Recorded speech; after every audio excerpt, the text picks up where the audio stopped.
ചിന്തിച്ചതിലും പരമായി എന്നെ നടത്തിയ ദൈവത്തിനു സ്തോത്രം. ചിന്തിച്ചതിലും പറഞ്ഞതിലും പരമായി എന്നെ കരുതിയ ദൈവത്തിനു സ്തോത്രം. ഈ ദൈവം നല്ല ദൈവം, ഈ ദൈവം എൻ സഹായം, ഈ ദൈവം എൻ്റെ യേശു, ഈ ദൈവം നല്ലൊരാശ്രയം, ഈ ദൈവം എൻ്റെ യേശു, ഈ ദൈവം നല്ലൊരാശ്രയം.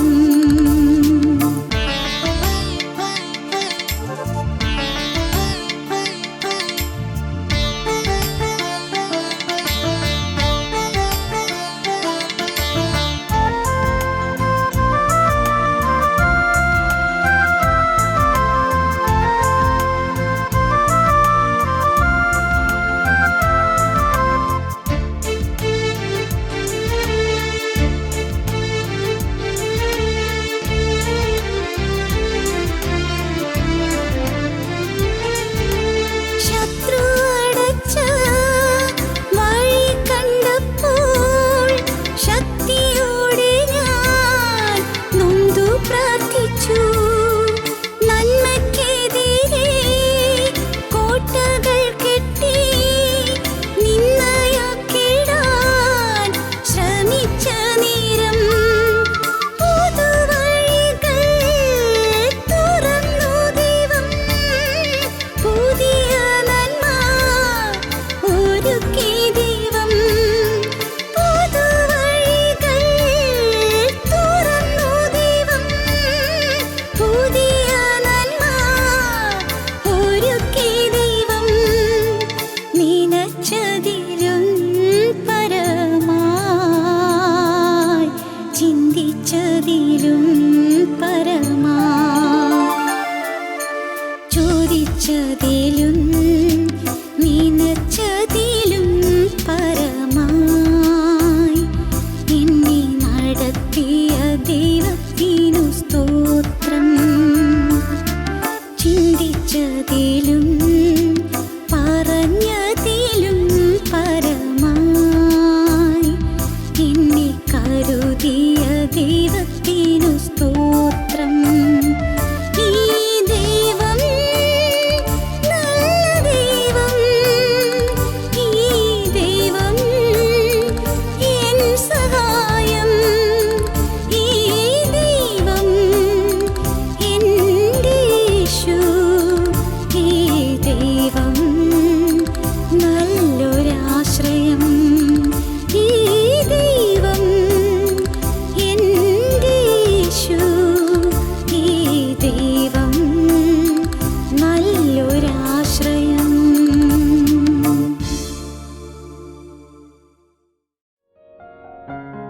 ഞങ്ങളോ ക്രൂശിക്കപ്പെട്ട ക്രിസ്തുവിനെ പ്രസംഗിക്കുന്നു. ജീവകരം മൃതികരമെന്നേവം കണ്ടിരു സരണികൾ സഹദേന്മാർ നൂതനമാ ജീവിതമാർജിപ്പാൻ ദുർഘടമാർഗം കാംക്ഷിച്ചാൽ ദുഷ്ടാത്മാവോടു പടവെട്ടി ജയമോടേറി പറയുന്നു ആവശ്യക്കാർക്കാശ്രയവും ഭക്തന്മാർക്കനുഗാമിയുമാ കർത്താവിൻ നാമം ധന്യം. അവർ ഏറിപ്പറയുന്നു, ഏറ്റുപറയുന്നു. അവർ മുന്നോട്ട് ഓടി ഓട്ടം തികച്ച് അറ്റത്ത് ലക്ഷ്യസ്ഥാനത്ത് എത്തിയതിനു ശേഷം തിരിഞ്ഞു നിന്ന് അവർ പിന്നാലെ വരുന്നവരോട് പറയുന്നു, നിങ്ങൾ തളരില്ലേ, നിങ്ങൾ ഓടിക്കൊള്ളൂ. ആവശ്യക്കാരാണെങ്കിൽ നിങ്ങൾക്ക് ജയം നേടാം. നിങ്ങൾ ഭക്തന്മാരാണെങ്കിൽ നിങ്ങൾക്ക് അനുഗമിക്കാൻ പോകുന്നതായ പറ്റിയതായ നല്ല പാതയാണിത്. ആവശ്യക്കാർക്ക് ആശ്രയവും ഭക്തന്മാർക്ക് അനുഗാമിയുമായി അനുഗമിക്കാൻ പോകുന്നതായ നല്ല ശ്രേഷ്ഠമായൊരു പാതയാണിത്. നിങ്ങളും തളരാതെ ഓടിക്കൊള്ളുവീൻ. ഞങ്ങൾ ഓടി ജയം പ്രാപിച്ചത് നിങ്ങൾ കാണുന്നില്ലേ? ഞങ്ങൾ ഓടിപ്പോന്ന അതേ ദുർഘടമായ മാർഗത്തിലൂടെ, ആ നൂതനമായ വഴിയിലൂടെ നിങ്ങളും വരുവീൻ, നിങ്ങൾക്കും ജയിക്കാമെന്നാണ് പറയുന്നത്. 2 സരണികളുണ്ട്, 2 വഴികളുണ്ട്. ഒന്ന് ജീവൻ്റെ വഴി, മറ്റൊന്ന് മരണത്തിൻ്റെ വഴി. ജീവകരമെന്ന വഴിയുണ്ട്, മൃതികരമെന്നുള്ള വഴിയുണ്ട്. 2 വഴികളുണ്ട്. അനേകം ആളുകൾ കൂട്ടം കൂടി ആർപ്പോടെ ആഘോഷത്തോടെ പോകുന്ന ഒരു വിശാലമായ വഴിയാണ് മരണത്തിൻ്റെ വഴി. അത് ചെന്ന് ചേരുന്നത് നരകത്തിൻ്റെ ഭീകരമായ തീപ്പൊയ്യിലേക്കായിരിക്കും. എന്നാൽ വളരെ ചുരുക്കം പേർ മാത്രം പോകുന്ന ഒരു ഇടുങ്ങിയ പാതയുണ്ട്, വളരെ ഞെരുക്കമുള്ള പാതയുണ്ട്. ആ പാത അതിൽ കൂടി പോകുന്നൊരു ചുരുക്കം പേരേ ഉള്ളൂ. അവർ ജീവകിരീടം പ്രാപിക്കുകയും ചെയ്യും. അവർ ജയത്തിൻ്റെ ഫലമായി ലഭിക്കുന്ന കിരീടം, പ്രതിഫലം അവർ പ്രാപിക്കും. ദൈവത്തിന് സ്തോത്രം. വെളിപ്പാട് പുസ്തകത്തിൻ്റെ 2-ാം അധ്യായത്തിൽ 7 സഭകൾക്കുള്ള ദൂത് നാം കാണുന്നു. ഈ 7 സഭകൾക്കുള്ള ദൂതിൽ ഓരോ ദൂതിൻ്റെ അവസാനം പറയുന്നുണ്ട്, ജയിക്കുന്നവന് ജയിക്കുന്നവന് ജയിക്കുന്നവന് നിങ്ങൾക്ക് കാണാം. നമുക്കൊന്ന് വായിച്ചു നോക്കാം. വെളിപ്പാട് പുസ്തകം 2-ാം അധ്യായം. ജയിക്കുന്നവന് ഞാൻ ദൈവത്തിൻ്റെ പരദീസയിലുള്ള ജീവവൃക്ഷത്തിൻ്റെ ഫലം തിന്മാൻ കൊടുക്കും. ജയിക്കുന്നവന് ഞാൻ ദൈവത്തിൻ്റെ പരദീസയിലുള്ള ജീവവൃക്ഷത്തിൻ്റെ ഫലം തിന്മാൻ കൊടുക്കും. പരദീസയിലുള്ളതായ ജീവവൃക്ഷത്തിൻ്റെ ഫലം തിന്മാൻ മനുഷ്യന് സാധിച്ചില്ല. അന്ന് ഏദൻ തോട്ടത്തിൽ ദൈവം സൃഷ്ടിച്ചാക്കിയ മനുഷ്യന് ആ ജീവദ്രവിൻ്റെ ഫലം, ജീവവൃക്ഷത്തിൻ്റെ ഫലം അനുഭവിക്കാൻ കഴിഞ്ഞില്ല. കാരണം മനുഷ്യൻ തെറ്റിപ്പോയി, അവന് ആ ഫലത്തിലേക്ക് അടുക്കാൻ പറ്റിയില്ല. മനുഷ്യൻ പാപം ചെയ്തു പോയി, ആദാം പാപം ചെയ്തു പോയി, ദൈവത്തിൻ്റെ കൽപ്പന ലംഘിച്ചു പോയി, ദൈവത്തിൻ്റെ വചനത്തെ സംശയിച്ചു പോയി, വചനത്തെ അവിശ്വസിച്ചു പോയി. അതുകൊണ്ട് ജീവവൃക്ഷത്തിൻ്റെ അരിയിലേക്ക് എത്താൻ പോലും കഴിഞ്ഞില്ല. എന്നാൽ ജയിക്കുകയാണെങ്കിൽ ആദാമിന് ഒരിക്കൽ നഷ്ടപ്പെട്ടതായ ആ സൗഭാഗ്യം നമുക്ക് തിരിച്ചു തരാൻ കർത്താവായ യേശുക്രിസ്തു കുരിശുമരത്തിൽ തൂങ്ങിയതുകൊണ്ട് ഈ ജീവമരത്തിൻ്റെ ചുവട്ടിലേക്ക് നമ്മെ ദൈവം നടത്തുന്ന ഇതിൽ പരിശുദ്ധാത്മാവ് നടത്തും. ദൈവത്തിന് സ്തോത്രം. ജയിക്കുന്നവന് ഞാൻ ദൈവത്തിൻ്റെ പരദീസയിലുള്ള ജീവവൃക്ഷത്തിൻ്റെ ഫലം തിന്മാൻ കൊടുക്കും. സ്മരണയിലെ സഭയുടെ ദൂതൻ എഴുതുമ്പോഴും അവിടെയും പറയുന്നു, ജയിക്കുന്നവന് 2-ാം മരണത്താൽ ദോഷം വരികയില്ല. ജയിക്കുന്നവന് 2-ാം മരണത്താൽ ദോഷം വരികയില്ല. 2-ാം മരണം അത് വേറെ വിഷയമാണ്, നമുക്ക് പിന്നെ ഒരു ദിവസം ചിന്തിക്കാം. 2-ാം മരണത്താൽ ദോഷം വരികയില്ല. 3-ാമത് പെർഗമോസിലെ സഭയുടെ ദൂതൻ എഴുതുമ്പോൾ അവിടെയും പറയുന്നു, 17-ാം വാക്യം, ജയിക്കുന്നവന് ഞാൻ മറഞ്ഞിരിക്കുന്ന മന്ന കൊടുക്കും. ജയിക്കുന്നവന് ഞാൻ മറഞ്ഞിരിക്കുന്ന മന്ന കൊടുക്കും. ഇന്ന് അനേകർക്ക് മറഞ്ഞിരിക്കുന്നൊരു മന്നയുണ്ട്, സ്വർഗത്തിലെ അപ്പമുണ്ട്. അനേകർക്ക് മറഞ്ഞിരിക്കുകയാണ്. സ്വർഗത്തിൽ നിന്ന് ഇറങ്ങി വന്ന ജീവനുള്ള അപ്പം ഞാനാകുന്നു കർത്താവ് പറഞ്ഞു. കർത്താവായ യേശു ക്രിസ്തുവിനെ അനുഭവിക്കാൻ സാധിക്കും. ജയിക്കുന്നവന് ഞാൻ മറഞ്ഞിരിക്കുന്ന മന്ന കൊടുക്കും. ഞാൻ അവന് വെള്ളക്കല്ലും ലഭിക്കുന്നവനല്ലാതെ ആരും അറിയാത്തതും ആ കല്ലിന്മേൽ എഴുതിയിരിക്കുന്നതുമായ പുതിയ പേരും കൊടുക്കും. പുതിയ പേര്, വെള്ളക്കല്ലിന്മേൽ കൊത്തിയിരിക്കുന്നതായ പുതിയ പേരും ഞാൻ കൊടുക്കും. ദൈവത്തിന് സ്തോത്രം. ജയിക്കുന്ന കിട്ടുന്നതായ അനുഭവങ്ങളാണ്. വീണ്ടും തൊയ്ത്തേരിലെ സഭയുടെ ദൂതൻ എഴുതുമ്പോൾ അവിടെ എന്താണ് നാം കാണുന്നത്? ജയിക്കുകയും ഞാൻ കൽപ്പിച്ച പ്രവൃത്തികളെ അവസാനത്തോളം അനുഷ്ഠിക്കുകയും ചെയ്യുന്നവന് എൻ്റെ പിതാവ് എനിക്ക് തന്നതുപോലെ ഞാൻ ജാതികളുടെ മേൽ അധികാരം കൊടുക്കും. ജയിക്കുകയും ഞാൻ കൽപ്പിച്ച പ്രവൃത്തികളെ അവസാനത്തോളം അനുഷ്ഠിക്കുകയും ചെയ്യുന്നവന് എൻ്റെ പിതാവ് എനിക്ക് തന്നതുപോലെ ഞാൻ ജാതികളുടെ മേൽ അധികാരം കൊടുക്കും. എനിക്കുള്ള അധികാരം ജയിക്കുന്നവന് ഞാൻ കൊടുക്കും. ജാതികളുടെ മേൽ എനിക്കുള്ളതായ അധികാരം, ജാതികളെ ഭരിക്കുവാനും മേയിക്കുവാനും എനിക്കുള്ളതായ അധികാരം ജയാളിയായ മനുഷ്യന് ഞാൻ കൊടുക്കും എന്നാണ് അവിടെ പറയുന്ന വാഗ്ദത്തം. വീണ്ടും സർദീസ സഭയുടെ ദൂതൻ എഴുതുമ്പോൾ എന്താണ് കാണുന്നത്? ജയിക്കുന്നവൻ വെള്ളയുടുപ്പ് ധരിക്കും. അവൻ്റെ പേരെ ഞാൻ ജീവപുസ്തകത്തിൽ നിന്ന് മായ്ച്ചു കളയാതെ എൻ്റെ പിതാവിൻ്റെ സന്നിധിയിലും അവൻ്റെ ദൂതന്മാരുടെ മുമ്പിലും അവൻ്റെ പേര് ഏറ്റുപറയും. ദൈവത്തിന് സ്തോത്രം. 3-ാം അധ്യായത്തിൻ്റെ ആദ്യ ഭാഗം സർദീസിലെ സഭയുടെ ദൂതൻ എഴുതുക എന്നാണ്. സർദീസ് ദൈവം അത്യന്തം സന്തോഷത്തോടെ കാണുന്ന ഒരു സഭയാണ്. എന്നാൽ അതിൽ ചില കാര്യങ്ങൾ കർത്താവിന് പ്രയാസമുണ്ട്, വേദനയുണ്ട്. നിങ്ങൾ ജീവനുള്ളവനെന്ന് നിനക്ക് പേരുണ്ട്, എങ്കിലും നീ മരിച്ചവനാകുന്നതാണ് സഭയോട് പറയുന്നത്. പക്ഷേ നീ മരിച്ചവനാണ് ശരി, നീ എഴുന്നേറ്റ് പ്രകാശിച്ചാൽ നിനക്ക് ജയാളിയായി തീരാം, ജയിക്കാൻ നിനക്ക് സാധിക്കും. 5-ാം വാക്യം, അവർ യോഗ്യന്മാരാകയാൽ വെള്ള ധരിച്ചുകൊണ്ട് എന്നോട് നടക്കും. ജയിക്കുന്നവൻ വെള്ളയുടുപ്പ് ധരിക്കും. വെള്ളവസ്ത്രം എന്നുള്ളതും അത് വേറെ വിഷയമാണ്. ഉത്സവ വസ്ത്രം, കല്യാണ വസ്ത്രം, വിചിത്ര വസ്ത്രം, വിശേഷ വസ്ത്രം, നീതിൻ വസ്ത്രം എന്നിങ്ങനെയുള്ള അനേകം വസ്ത്രങ്ങളെക്കുറിച്ച് നാം തിരുവചനത്തിൽ പഠിച്ചിട്ടുണ്ട്. അതിപ്പോൾ അതും ഇവിടെ പറയുന്നില്ല. ജയിക്കുന്നവൻ വെള്ളയുടുപ്പ് ധരിക്കും. അവൻ്റെ പേര് ഞാൻ ജീവൻ്റെ പുസ്തകത്തിൽ നിന്ന് മായ്ച്ചു കളയുകയില്ല. അവൻ്റെ പേര് എൻ്റെ പിതാവിൻ്റെ സന്നിധിയിലും അവൻ്റെ ദൂതന്മാരുടെ മുമ്പിലും അവൻ്റെ പേര് ഞാൻ ഏറ്റുപറയും. സാക്ഷിക്കും ഞാൻ, ഇവൻ ജയാളിയാണ്, ജയിച്ചു. അവൻ തീക്ഷ്ണമായ കഠിനമായ ശോധനയിൽ കൂടി വന്നെങ്കിലും അവൻ അതിലെല്ലാം ജയിച്ച് മുന്നേറിയിരിക്കുന്നു എന്ന് ഞാൻ ഈ ജയിച്ചു വരുന്നതിനെക്കുറിച്ച് ഞാൻ പിതാവായ ദൈവത്തിന് മുമ്പിലും ദൈവത്തിൻ്റെ മാലാഖമാരുടെ മുമ്പിലും ഞാൻ സാക്ഷ്യം പറയും.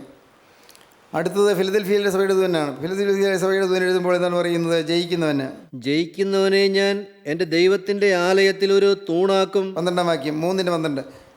ജയിക്കുന്നവനെ ഞാൻ എൻ്റെ ദൈവത്തിൻ്റെ ആലയത്തിൽ ഒരു തൂണാക്കും, അവൻ ഒരിക്കലും അവിടെ നിന്ന് പോകയില്ല. ആലയത്തിൻ്റെ തൂണാക്കി തീർക്കും, ദൈവാലയത്തിൻ്റെ ഒരു തൂണാക്കി തീർക്കും. അവൻ ഒരിക്കലും അവിടെ നിന്ന് പോവുകയില്ല.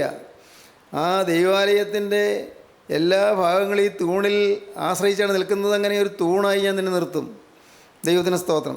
ജയിക്കുന്നവനെ ഞാൻ ദൈവത്തിൻ്റെ ആലയത്തിൽ ഒരു തൂണാക്കും, അവൻ ഒരിക്കലും അവിടെ നിന്ന് പോവുകയില്ല. തന്നെയുമല്ല, എൻ്റെ ദൈവത്തിൻ്റെ നാമവും എൻ്റെ ദൈവത്തിൻ്റെ പക്കൽ നിന്ന് സ്വർഗത്തിൽ നിന്ന് തന്നെ ഇറങ്ങുന്ന പുതിയ യെരുശലേം എന്ന എൻ്റെ ദൈവത്തിൻ്റെ നഗരത്തിൻ്റെ നാമവും എൻ്റെ പുതിയ നാമവും ഞാൻ അവൻ്റെ മേൽ എഴുതും. അവൻ്റെ മേൽ എൻ്റെ പുതിയ നാമം എഴുതും. എന്തെല്ലാമാണ് എഴുതുന്നത്? സ്വർഗത്തിൽ നിന്ന് തന്നെ ഇറങ്ങുന്ന പുതിയ യെരുശലേം എന്ന എൻ്റെ ദൈവത്തിൻ്റെ നഗരത്തിൻ്റെ നാമവും എൻ്റെ ദൈവത്തിൻ്റെ നാമവും, എൻ്റെ ദൈവത്തിൻ്റെ പക്കൽ നിന്ന് സ്വർഗത്തിൽ നിന്ന് തന്നെ ഇറങ്ങുന്ന പുതിയ യെരുശലേം എന്ന എൻ്റെ ദൈവത്തിൻ്റെ നഗരത്തിൻ്റെ നാമവും എൻ്റെ പുതിയ നാമവും ഞാൻ അവൻ്റെ മേൽ എഴുതും. ദൈവത്തിന് സ്തോത്രം. അവൻ്റെ മേൽ ദൈവത്തിൻ്റെ നാമം എഴുതും. അവൻ ദൈവത്തിൻ്റെ നാമത്തിൽ അറിയപ്പെടും. അവൻ ദൈവത്തിൻ്റെ നാമത്തിൽ, ദൈവത്തിൻ്റെ കെയർ ഓഫിൽ, ദൈവത്തിൻ്റെ നാമത്തിലാണ് അറിയപ്പെടും. ദൈവത്തിന് സ്തോത്രം. വീണ്ടും 7-ാമത്തെ സഭ ലവോദിക്ക സഭയുടെ ദൂതൻ എഴുതുമ്പോൾ അവിടെ പറയുന്നുണ്ട്, ഞാൻ ജയിക്കുന്നവന് എന്താണ് കൊടുക്കുന്നതെന്ന്. ജയിക്കുന്നവന് ഞാൻ എന്നോടുകൂടെ എൻ്റെ സിംഹാസനത്തിലിരിപ്പാൻ വരം നൽകും. നിസ്സാര കാര്യമല്ലല്ലോ. എന്നോട് കൂടെ എൻ്റെ സിംഹാസനത്തിലിരിപ്പാൻ വരം നൽകും. പ്രിയപ്പെട്ടവരെ, ഇന്ന് ഇതെല്ലാം കേൾക്കുമ്പോൾ നമുക്കതിൻ്റെ ഒന്നും പൊരുളത്ര തന്നെ മനസ്സിലാവുകയില്ല. എനിക്കും മനസ്സിലാകുന്നില്ല. ഞാനും നിങ്ങളെപ്പോലെ തന്നെ ഇതിൻ്റെ ആഴങ്ങൾ എന്താ എന്നറിയാൻ കാത്തിരിക്കുകയാണ്. ഒരുപക്ഷെ ഈ ഭൂമിയിൽ ചെറിയില്ലായിരിക്കാം. അക്കരെ ചെല്ലുമ്പോൾ കർത്താവ് അത് കാണിച്ചു തരും, ആവശ്യമെങ്കിൽ. ദൈവത്തിന് സ്തോത്രം. എന്താണ് പറയുന്നത്? എന്നോടുകൂടെ എൻ്റെ സിംഹാസനത്തിരിപ്പാൻ വരെ നൽകും. എന്തൊരു പദവിയാണത്! നിത്യനായ രാജാധിരാജൻ, ഈ അണ്ടകടാഹത്തിൻ്റെ ഉടയവനായ ദൈവം, അഖിലാണ്ട പ്രപഞ്ചത്തിൻ്റെ സർവ്വത്തിൻ്റെ അതിഥിയായ ദൈവം, നക്ഷത്രരാശികളെ മെനഞ്ഞവനായ ദൈവം, കോടാനുകോടി സൂര്യന്മാരെ മെനഞ്ഞിരിക്കുന്നവനായ ദൈവം, മനുഷ്യന് ഒരിക്കലും എത്തിപ്പെടാൻ പറ്റില്ലാത്തതായ ബഹിരാകാശത്തിലെ അനേകം നക്ഷത്രഗോളങ്ങളെയും ഗ്രഹങ്ങളെയും ഉപഗ്രഹങ്ങളെയും നിർമ്മിച്ച് അതിൻ്റെ സ്ഥാനത്താക്കിയ ദൈവം, ആ ജീവനുള്ള ദൈവം ഇരിക്കുന്നിടത്ത് ഒപ്പം എന്നെ ഇരുത്തുമെന്ന്. ദൈവത്തിന് സ്തോത്രം. എന്താണ് നമ്മൾ പദവി? അതുകൊണ്ടാണ് നാം തിരുവചനത്തിൽ വായിക്കുന്നത്, ദൈവത്തിനെ സ്നേഹിക്കുന്നവർക്ക് ഒരുക്കിയിട്ടുള്ളത് കണ്ണ് കണ്ടിട്ടില്ല, ചെവി കേട്ടിട്ടില്ല, ഒരു മനുഷ്യൻ്റെ ഹൃദയത്തിൽ നിരൂപിച്ചിട്ട് പോലുമില്ല. ഇന്ന് നാം ഇവിടെ ഭൂമിയിൽ വില കെട്ടവരാണ്. ആർക്കുണ്ട് വില? സുവിശേഷവുമായിട്ട് നടക്കുന്നവരെ ആർക്കും വിലയില്ല. ദൈവത്തിന് വചനം പറയുന്നവരെയും ദൈവത്തിന് വചനം വിശ്വസിച്ച് നിൽക്കുന്നവരെയും വിശ്വാസികളായി നിൽക്കുന്നവരെയും ആരും മാനിക്കുന്നില്ല, ഗവനിക്കുന്നില്ല. ആർക്കും വിലയില്ല.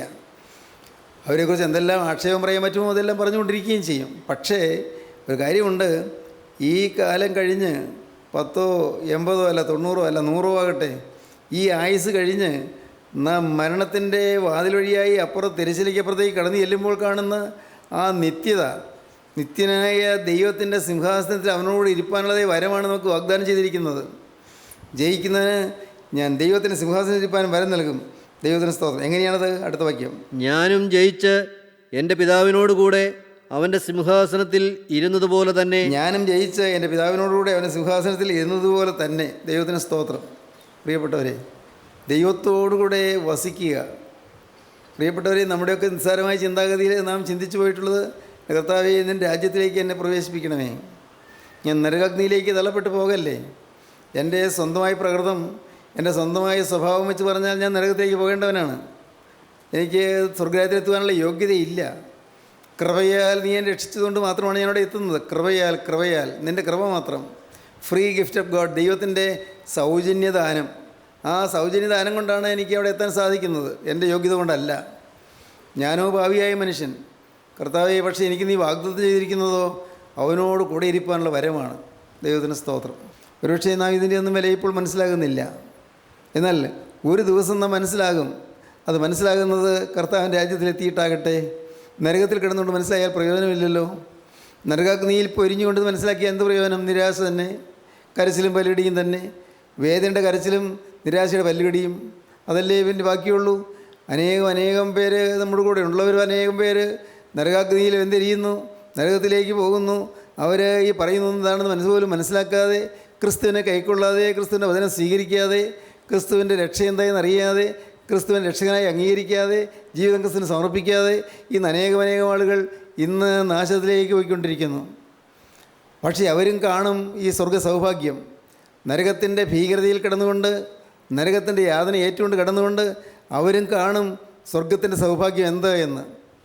ഒരുമിച്ച് നടന്നവരാണ്, ഒരുമിച്ച് പ്രവർത്തിച്ചവരാണ്, ഒരു സൺഡേ സ്കൂളിൽ അധ്യാപകരായിരുന്നവരാണ്, ഒരു പ്രാർത്ഥനാ യോഗത്തിൽ പങ്കാളികളാണ്, ഒരേ സ്റ്റേജിൽ നിന്ന് പ്രസംഗിച്ചവരാണ്, ദൈവത്തിന് സ്തോത്രം, ഒരേ രീതിയിൽ തന്നെ ജീവിച്ചു പോകുന്നവരാണ്.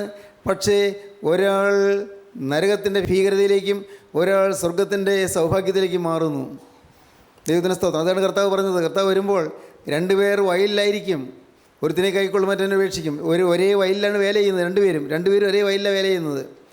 ഒരേ സുവിശേഷ വയലിൽ വേല ചെയ്യുന്നു, ഒരേ ബൈബിൾ കോളേജിൽ പഠിക്കുന്നു, അല്ലെങ്കിൽ ഒരേ പ്രവർത്തന രംഗത്ത് പ്രവർത്തിക്കുന്നു, ഒരേ പ്രാർത്ഥനാ യോഗത്തിൽ പങ്കെടുക്കുന്നു, ഒരേ സ്റ്റേജിൽ നിന്ന് പ്രസംഗിക്കുന്നു. ദൈവത്തിന് സ്തോത്രം. രണ്ടുപേർ വയലിലായിരിക്കും, ഒരുത്തിനെ കൈക്കൊള്ളും മറ്റൊന്നെ ഉപേക്ഷിക്കും. രണ്ടുപേർ തിരികലിൽ പൊടിച്ചുകൊണ്ടിരിക്കും. പ്രഭാത സമയത്ത് തിരികലിൽ പൊടിച്ചുകൊണ്ടിരിക്കുന്ന സമയം സ്ത്രീകൾ. പക്ഷേ ഒരാളെ കൈക്കൊള്ളും, മറ്റേയാളെ ഉപേക്ഷിക്കും. രണ്ടും ഒരേ പ്രവൃത്തിയാണ് ചെയ്തുകൊണ്ടിരിക്കുന്നത്, ഒരേപോലെയാണ് വേല ചെയ്യുന്നത്, ഉത്സാഹത്തോടെ തന്നെയാണ് വേല ചെയ്യുന്നത്. പക്ഷേ ഒരാൾ മാത്രമേ സ്വീകരിക്കുന്നുള്ളൂ, മറ്റേയാൾ ഉപേക്ഷിക്കുകയാണ് ചെയ്യുന്നത്. രണ്ടുപേർ കിടക്കയിലായിരിക്കും, ഉറങ്ങുകയാണ്, കിടക്കയിലാണ്. പക്ഷേ ആ ഉറക്കത്തിൽ ഒരാളങ്ങ് എടുക്കപ്പെടുന്നു, സ്വർഗത്തിലേക്ക് പറന്ന് വീഴുന്നു. പെട്ടെന്ന് കർത്താവിൻ്റെ കാഹളനാദം കേൾക്കുമ്പോൾ, ദൈവത്തിൻ്റെ കാഹളനാദം കേൾക്കുമ്പോൾ, കർത്താവിൻ്റെ ഗംഭീര ശബ്ദം കേൾക്കുമ്പോൾ, പ്രധാനദൂതനായി മീഖായേലിൻ്റെ ശബ്ദം കേൾക്കുമ്പോൾ, അപ്പോൾ ഒരാൾ അങ്ങ് പറന്ന് ഈ ശരീരത്തോടുകൂടി തന്നെ പറന്ന് ആത്മശരീരം പ്രാപിച്ച് അങ്ങ് മധ്യാകാശത്തിലേക്ക് പറന്നുയരുന്നു. സ്തോത്രം. എന്നാലോ മറ്റേയാൾ ഉപേക്ഷിക്കപ്പെടുന്നു, നരകത്തിൻ്റെ ഭീകരതയിലേക്ക് തള്ളപ്പെടുന്നു. നൈവാന്മാർ മാത്രമേ അങ്ങ് പൊങ്ങുകയുള്ളൂ, വിശുദ്ധന്മാർ മാത്രമേ അങ്ങോട്ട് പോകുകയുള്ളൂ, വിശുദ്ധന്മാർ മാത്രമേ പറന്നു വീരുകയുള്ളൂ. സ്വർഗീയ മഹത്വത്തിലേക്ക് വിശുദ്ധന്മാർ മാത്രമേ ചേർക്കപ്പെടുകയുള്ളൂ. കർത്താവിൻ്റെ അരിയിലേക്ക് വിശുദ്ധന്മാർ മാത്രമേ ചേർക്കപ്പെടുകയുള്ളൂ. സ്തോത്രം. അതാണ് നമ്മുടെ പിതാക്കന്മാർ പാടുന്നത്. മൃതരെ ജീവിപ്പിപ്പാനെഴുന്നള്ളും രാജാ,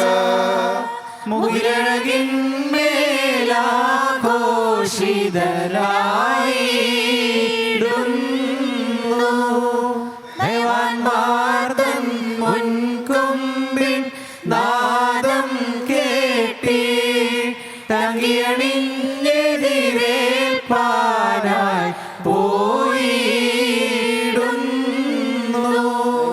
മാത്രം അങ്കിയണഞ്ഞ് നീതിயின் വസ്ത്രം ധരിച്ച്, ആദ്യം പറഞ്ഞതുപോലെ കല്യാണ വസ്ത്രം പുതച്ച്, ആദ്യം പറഞ്ഞതുപോലെ ഉത്സവ വസ്ത്രം ധരിച്ച്, വിചിത്ര വസ്ത്രം ധരിച്ച്, വിശേഷ വസ്ത്രം ധരിച്ച്, നയവാന്മാർ, നീതിമാന്മാർ മാത്രം, വിശുദ്ധന്മാർ മാത്രം അങ്ങ് ആകാശമേഘങ്ങളിലെ കർത്താധികർത്താവിനെ എതിരേൽപ്പാൻ മേഘങ്ങളിൽ പുറപ്പെടും, മേഘങ്ങളിൽ എത്തിച്ചേരും. ദൈവത്തിന് സ്തോത്രം. മൃതരെ ജീവിപ്പിക്കാൻ എഴുന്നള്ളുന്ന രാജാവ്, മരിച്ചവരെ ഉയർപ്പിക്കാൻ എഴുന്നള്ളുന്ന രാജാവ് മുകിലഴകിന്മേൽ, ആകാശമേഘങ്ങളുടെ ശോഭയിന്മേൽ ആഘോഷിതനായി ഇടുന്നു. ആഘോഷത്തോടെ എഴുന്നള്ളി വരും, മേഘത്തിന്മേൽ എഴുന്നള്ളി വരും. മുകിലഴകിന്മേൽ, മുകിൽ മേഘം. അന്ന് വിശുദ്ധന്മാർ മാത്രമേ ഉയർത്തെഴുന്നേൽക്കുകയുള്ളൂ, മറ്റവരവിടെ തന്നെ കിടക്കും. കല്ലറകൾ, എല്ലാ കല്ലറയും തുറക്കുകയില്ല. വിശുദ്ധന്മാരുടെ കല്ലറകൾ തുറക്കും, വിശുദ്ധന്മാരുടെ ശവക്കുഴികൾ തുറക്കും. ദൈവത്തിന് സ്തോത്രം. അന്ന് ധൂളിയായി പോയവർ, വെന്തിരിച്ച് കളഞ്ഞവർ, അങ്ങനെയുള്ളവരും ആ ധൂളികളെല്ലാം കൂടി ഒന്നിച്ചു ചേർന്ന് പഴയ ശരീരം പ്രാപിച്ച്, രൂപാന്തര ശരീരം പ്രാപിച്ച്, പുനരുദ്ധാന ശരീരം പ്രാപിച്ച് അവരും പറന്നുയരും. വിശുദ്ധന്മാർ മാത്രം. ദൈവത്തിന് സ്തോത്രം. പ്രിയപ്പെട്ടവരെ, ഈ അത്ഭുത സത്യങ്ങൾ നമുക്കറിയാം. പക്ഷേ എനിക്ക് തോന്നുന്നു നമ്മുടെ കൂട്ടായ്മയിൽ വരുന്ന അനേകം പേർക്ക് ഇതെല്ലാം അറിയാവുന്ന കാര്യങ്ങളാണ്. എങ്കിലും നാം ഇത് ഗൗരവമായി ചിന്തിച്ചിട്ടുണ്ടോ? ആ കൂട്ടത്തിൽ ഞാനും വേണമെന്ന് നിങ്ങൾ ചിന്തിച്ചിട്ടുണ്ടോ? ഞാനും എൻ്റെ പ്രിയപ്പെട്ടവരുമോടെ എത്തിയില്ലെങ്കിൽ എനിക്ക് എങ്ങനെ സഹിക്കാൻ പറ്റുമെന്ന് നിങ്ങൾ ചിന്തിച്ചിട്ടുണ്ടോ?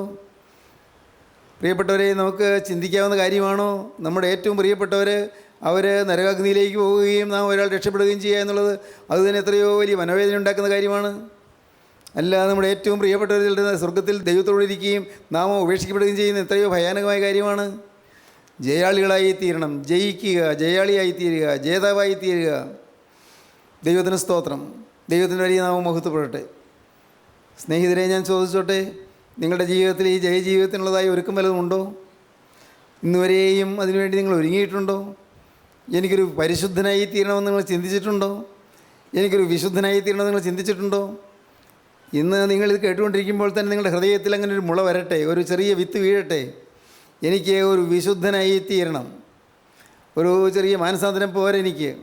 എൻ്റെ ഈ ആളത്തെ മുഴുവൻ അഗ്നിയിൽ കഴുകിയെടുക്കണം.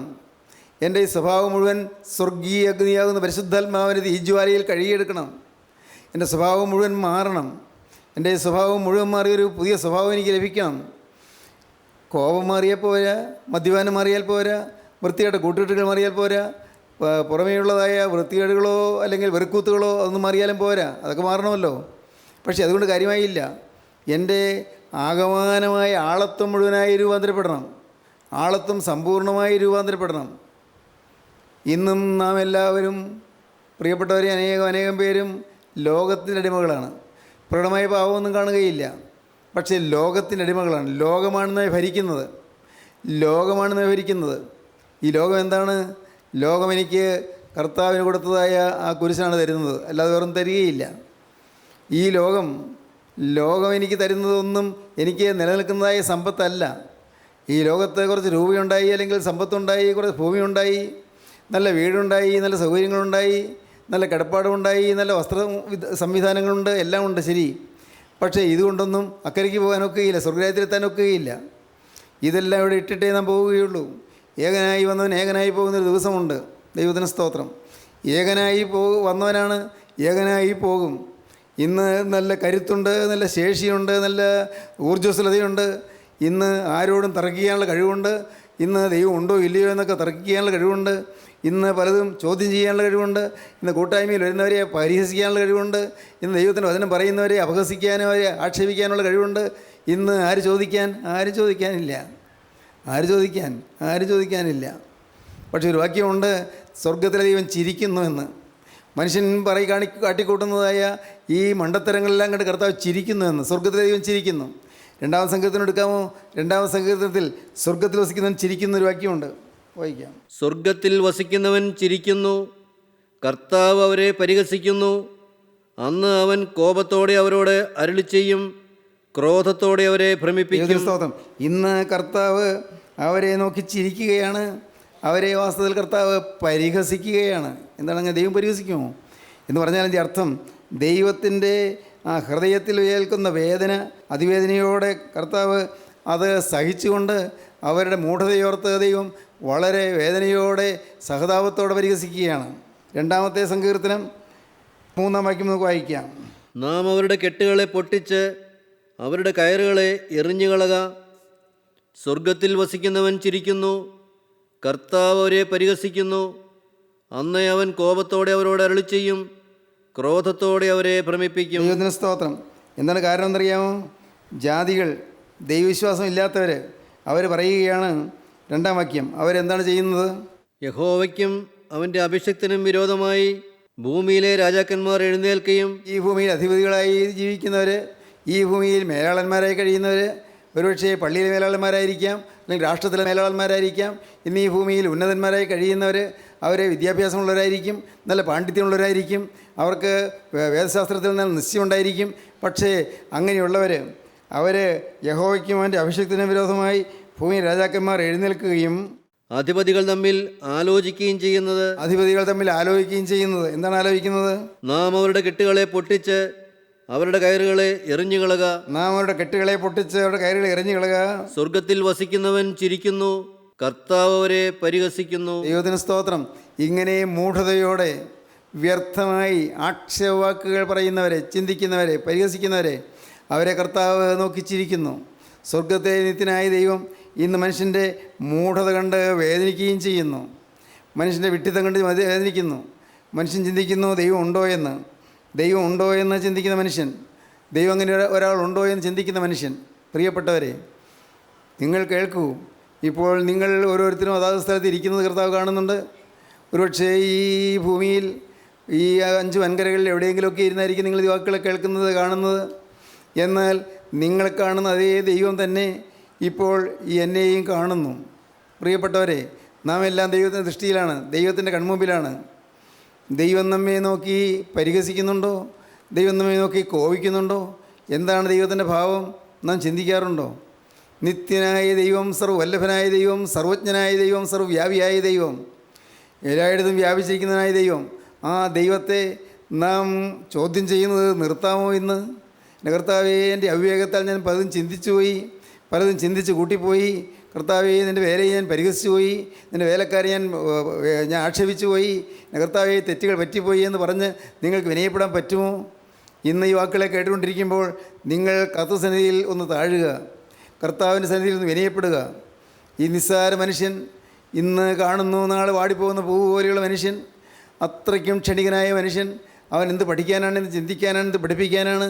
അവനൊന്നിനും കഴിവില്ല. എന്നാൽ ഈ മനുഷ്യനൊരു കാര്യം മാത്രം ചെയ്യാം, നിത്യനായ ദൈവത്തിൻ്റെ പാദത്തിൽ വീണ് കർത്താവേ, ഈ പാവിയെ എന്നോട് കരുണ തോന്നണമേ എന്ന് പ്രാർത്ഥിക്കാം നമുക്ക്. കർത്താവേ, നിൻ്റെ ഏകജാതനായ തിരുക്കുമാരനെ, കർത്താവായ യേശുവിനെ നീ ഭൂമിയിലേക്ക് അയച്ചത് എന്നെ രക്ഷിക്കുവാനാണല്ലോ.